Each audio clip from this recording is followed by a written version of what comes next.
All right, guys, I have a very, very special guest with us. Joining me for the first time here on Pure Evil MMA, we have the Eddie Abasolo who's joining us, and he's going to be fighting on Lion Fight 42 going down Saturday, the 21st. I'm going to be there ringside to watch him fight. Once again, you just had a fight out in London. We're going to talk about that and so much more, the story that you've been through, and going all the way back to that fight that you had on Lion Fight 13, way back when. So first off, how are you doing today? Well, I'm doing great. I just got done training, just got home, had dinner, so I'm pretty happy right now.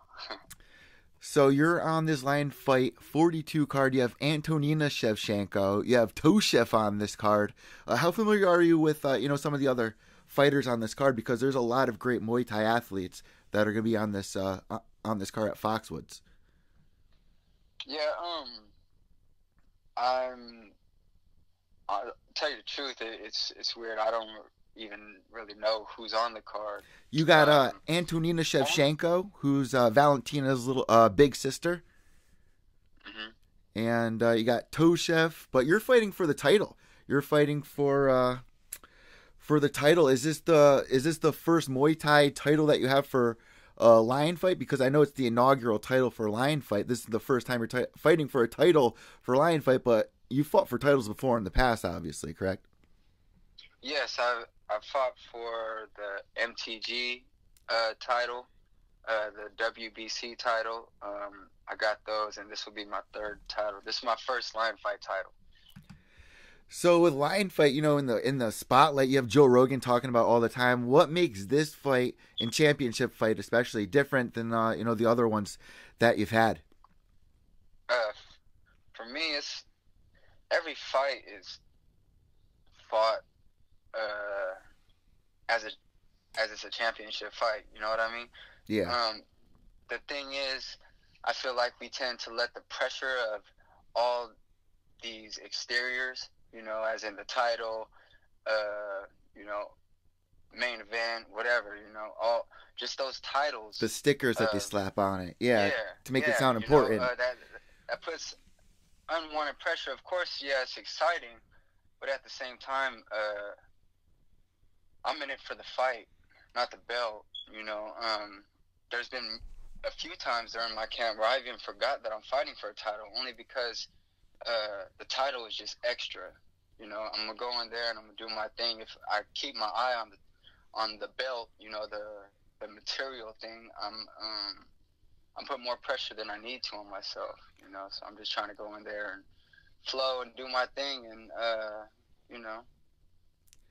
So since you're like that, I mean, how do you deal with, fight night? Do you have any like fight night nerves? Of course, it's crazy to say that nobody's nervous before a fight, but how do you deal with getting ready once you're actually at Foxwoods? What's the game plan? What is this going to look like once you arrive here in a couple of weeks? I'm just all into embracing everything. I feel like it's failed me in the past to try to control my emotions and not feel fear and not feel nerves, and not let my adrenaline get up for no reason and stuff like that. But then I've learned to just feel it. It takes something very special, whether it be a person, a thing, or a circumstance, to make us feel this way. So I'm not gonna waste it. I'm gonna feel the nerves. I'm gonna feel. I'm gonna embrace my fear. You know what I mean? Because without fear, you can't have courage. It's the yin and the yang. The more I embrace it, the more courage I gain. It's kind of like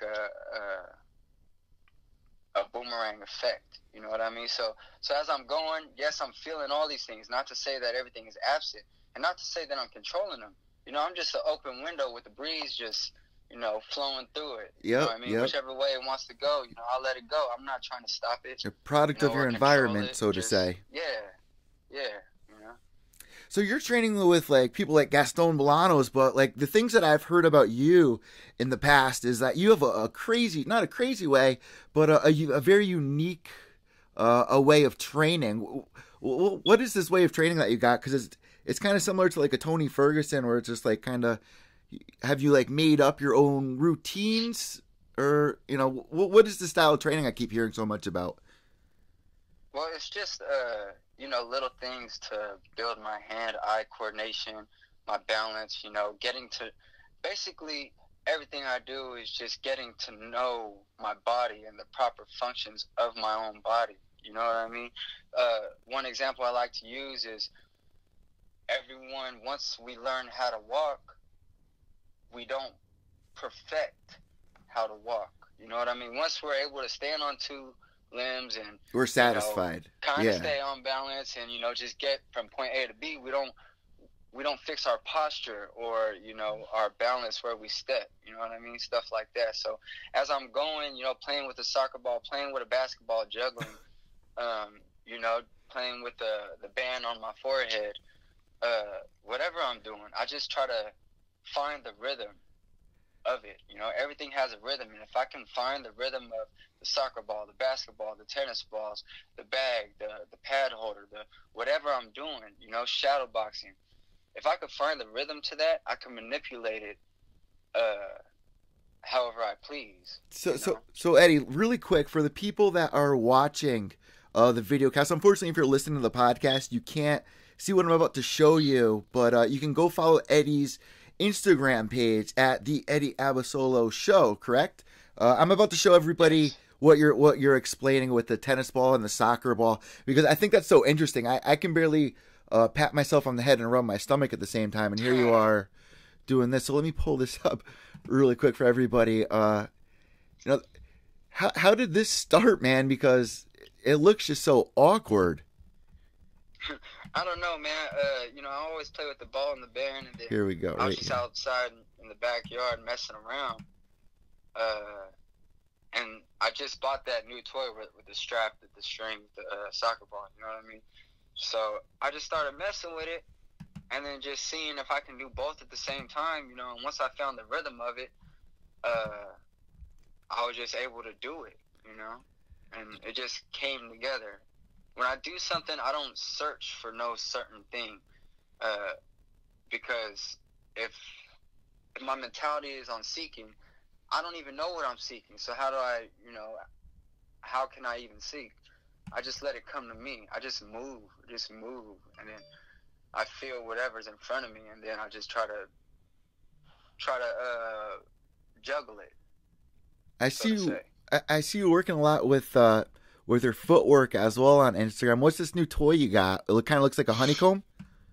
Yeah, it's like I think it's called a hexa. I don't know what it is, but yeah, those circles or those hexagons, you can move them around however you want.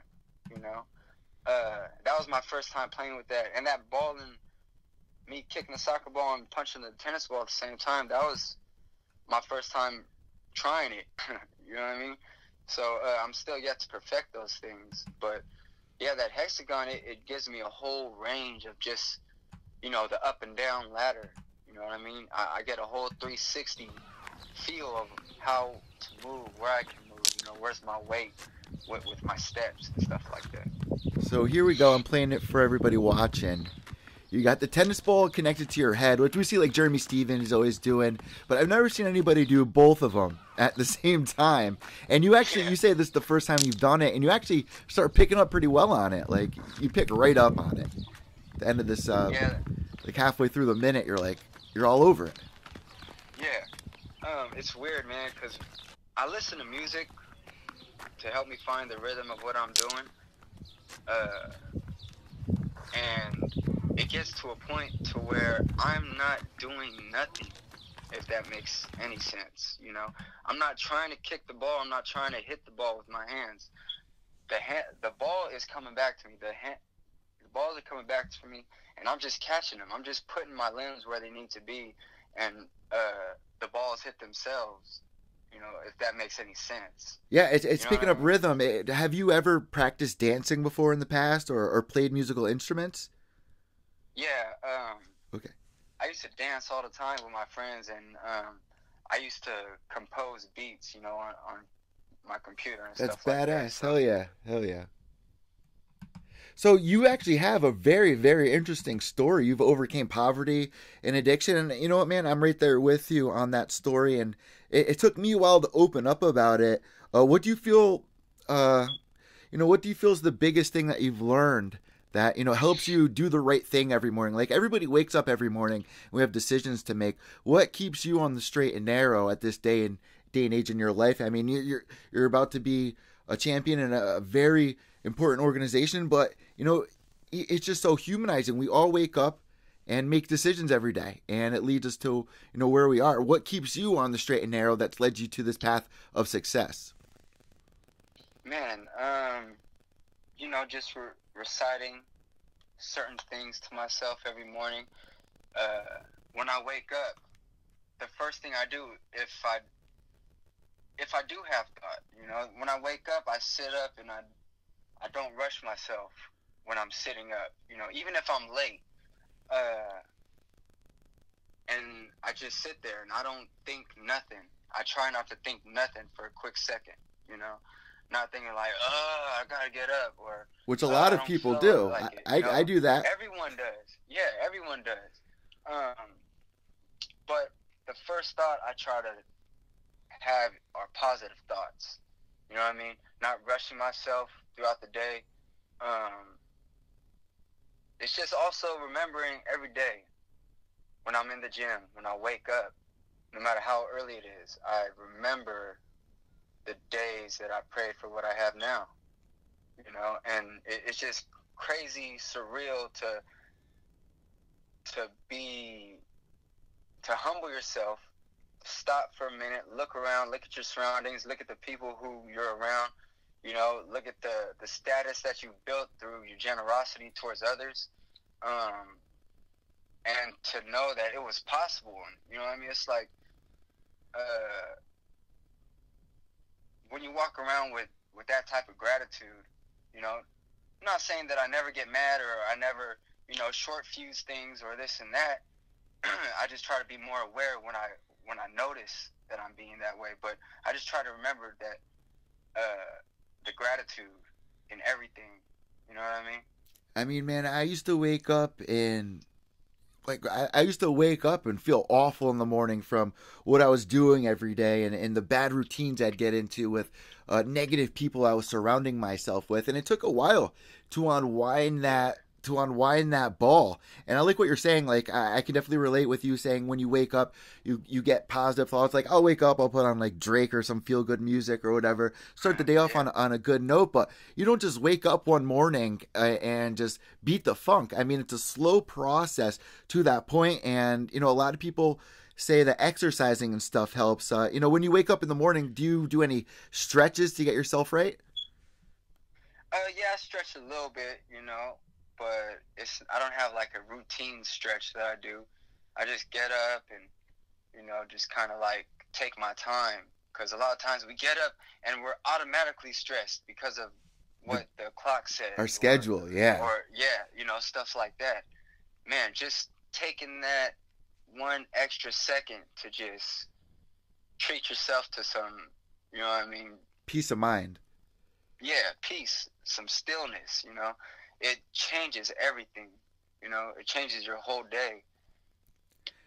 I want to bring you back and our listeners back. If anyone is new to you, I want them to go back to Lion Fight 13, because that's when you really came on the scene, man. I remember the build up to that fight, Jarena Bars. Everyone was doubting her against Chris Cyborg. She's been on the show a couple of times. We all know who Chris Cyborg is. And you actually fought on that card. And it was one of the most epic Lion Fight cards that people still talk to today. What was that experience like? Which one was that? Who did I fight? Lion Fight 13, I think that was that oh, wait. It was a long time ago. It was quite some time ago. It was cool. I remember seeing Cyborg when I was waiting to check in to my hotel. She was standing right behind me, and I was just so like, oh my god, that's Cyborg right there, but trying to be cool at the same time. It's the girl who ended Gina Carano, yeah. yeah, and like hearing her talk and conversate with her friends and folks and people else, it was like, man, she sounds like a real sweet girl. But yeah, to watch all them fight, and just to be a part of it, it was, it was surreal. I wasn't in the state of mind back then that I have now. There was plenty of fights that I let pressure get to me, from the way I thought certain people wanted me to fight, because I wanted to make them proud, or, Yeah. Stuff like that. But, once I let go of that, it just naturally happened. But I don't remember who I fought on that one. I like this way of thinking that you had, and like, are you reading books or anything that talk about like energies and stuff like that you're picking up on and kind of sharing with us, like the way that you're getting this peace of mind, and like what's really changed that has opened your mind up to all of this? Like, it really sounds like you have actually found yourself, you're comfortable with yourself, and that's a huge step for a fighter or an athlete, period. Yeah, man, I don't really know what made the switch. You know what I mean? Just maturing, really. You said what? Just like maturing, being around people like Gaston and positive influences. Just trying to change my perspective on things. That's it. Just trying to look at things. I started taking a second, a second to check my reactions. And then, I just wanted a peace of mind. So, you know what I mean? The law of attraction, it did its thing. And I listened to a lot of philosophers. I listened to like Bruce Lee. I listened to Alan Watts, Ram Dass, you know what I mean? Talking, like, I'm pretty close with Kevin Ross, man. And that guy, his peace of mind, the conversations are deep with that guy, you know what I mean? Like, we joke around and stuff like that, but we have some pretty, we can talk to each other on a certain level, and he's really helped me with, my state of mind as well. And it's just like, and I talk a lot with Diego Lamas, you know what I mean? We talk very frequently. He's got an upcoming fight this weekend. You said what? He's got an upcoming fight this weekend. No. Oh, you're talking about Bellator. There, you're talking about the Bellator champ. Yeah. I thought Diego Llamas. He's one of my training partners. Oh, okay. I thought you were saying he's also a WBC champ as well. Okay. But yeah, it's just like trying to talk to people on certain levels. Not just small talking, but not being afraid to open up and talk. About just being open. Once you're able to open yourself up to people can open up to you, then you can like kind of reach a higher vibration. You know what I mean? It's weird. I just try to listen to a lot of philosophy, and I meditate a lot, whether I'm just sitting down, I meditate while I'm driving, I meditate while I'm training, I'm basically in a meditation state right now, but it's all different levels of these things, and just trying to practice what we preach. You know what I mean? If I'm going to preach it, I got to practice it as well, so yeah, man, all those, a lot of people post memes, very inspirational memes, but that's it, just putting it on IG isn't going to make that you. You have to practice these things. You know what I mean? There was a couple of quotes that I saw that you've had. Like, you're almost becoming a philosopher in the fight scene right now, because there was one quote that really stuck out with me, and I'm going to try to remember it the best that I could. But it was like, there's no time to really think. There's no time to think in the fight. And when you have time to think, that's the time that you're going to actually make a mistake, or something close to that. You were saying. Do you remember that quote? Yeah, man.